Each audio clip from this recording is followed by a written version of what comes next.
अनादि किसका? वहाँ मैं आज जाने वाला हूँ। अनादि किसका? उसके साथ साथ कल मतलब लालगंज है जो जौनपुर है, वहाँ भी मतलब प्रोग्राम रखे गए हैं, उसमें मैं जाने वाला हूँ।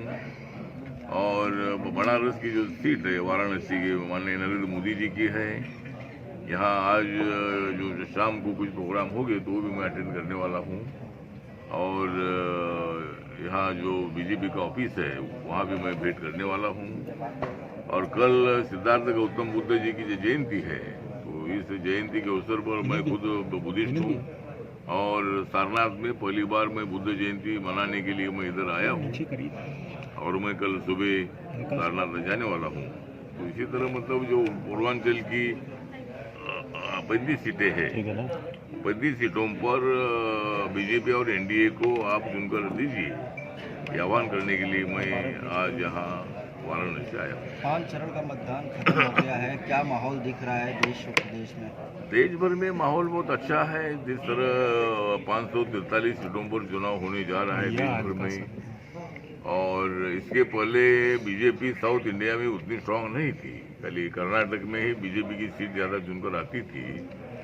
लेकिन अभी इस वक्त मतलब साउथ इंडिया में पांडिचेरी में बीजेपी स्ट्रांग है। उसके बाद तमिलनाडु में भी मतलब पीएम के और कई छोटी मोटी पार्टियों के साथ उनका अलायंस हुआ है, एनडीए वहाँ अच्छी मतलब वहाँ सीटें मिलेगी। आंध्रा में चंद्रबाबू नायडू जी के साथ अलायंस होने से जो 25 सीटें आंध्रा की है उसमें काफी 20-22 सीटें चुनकर आने की तो संभावना है एनडीए की। और कर्नाटक में भी 18-20 से ऊपर सीट चुनकर आएगी। तेलंगाना में अभी बीजेपी की 4 सीटें हैं, अभी वहाँ 8-9-10 सीटें चुनकर आ सकती है। तो 400 का माहौल जो है बहुत अच्छा है और पूरे देश भर में 400 पार का जो नारा मोदी जी ने दिया है, तो 400 पार हम जरूर करेंगे, ऐसा हमें पूरा विश्वास है। अठावले जी नाना पटोले हैं, कांग्रेस के नेता हैं नाना पटोले, उन्होंने योगी आदित्यनाथ पर निशाना साधते हुए उनको रावण बताया है। जो योगी आदित्यनाथ कर रहे हैं कि 6 महीने में पीओके हमारा हो जाएगा। रावण का योगी जी को रावण जी नाना पटोले, मुझे लगता है नाना पटोले हमारे महाराष्ट्र के कांग्रेस पार्टी के अध्यक्ष है।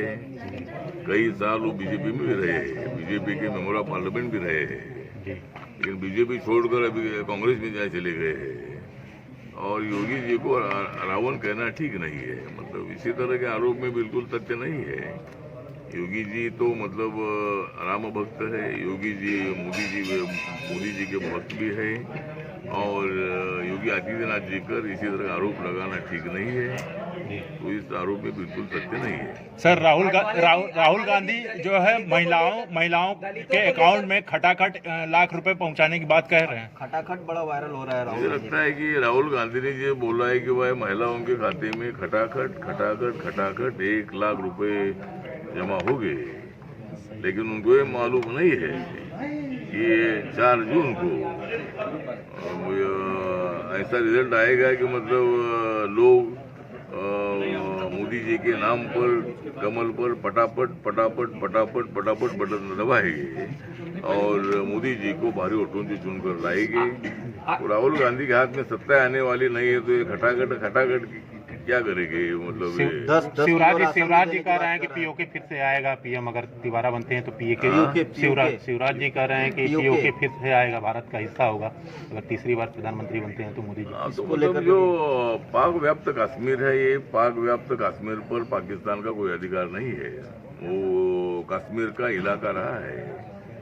लेकिन इसके पहले वो जो हरि सिंह राजा थे, जब देश को आज़ादी मिली थी तो हरि सिंह राजा के ताबे में जम्मू कश्मीर था, लेकिन अचानक पाकिस्तान ने आज़ादी यहाँ अनाउंस हुई और पाकिस्तान ने अचानक हमला करके कश्मीर का 1/3 पार्ट अपने ताबे में ले लिया है।